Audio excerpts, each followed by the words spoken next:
Welcome to Kenton's videos. Enjoy the video. In this video, I will explain how to learn trigonometry formulas. Begin by grasping the core ratios, sine, cosine, and tangent, which relate angles to side lengths in right triangles. Next, familiarize yourself with their reciprocals, cosecant, secant, and cotangent. These 6 functions form the foundation.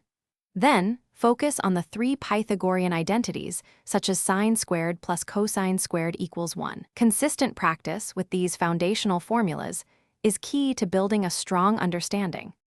Moving beyond the basics, delve into the sum and difference formulas for sine, cosine, and tangent. These allow you to find the trigonometric values of angles that are sums or differences of known angles.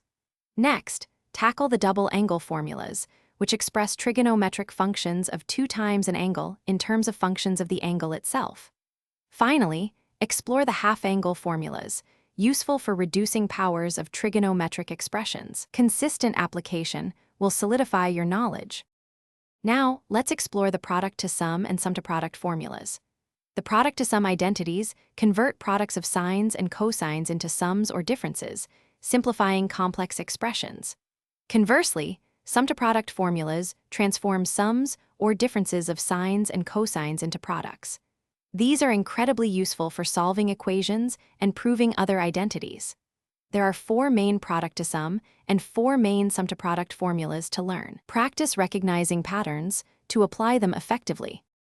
To truly master these formulas, consistent effort is essential. Start by creating your own formula sheet or flashcards, reviewing them daily for 15 to 20 minutes.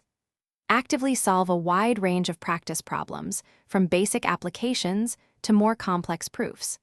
Understanding how each formula is derived can significantly improve your recall and problem-solving abilities. Aim for at least 30 minutes of focused practice each day to build confidence and proficiency.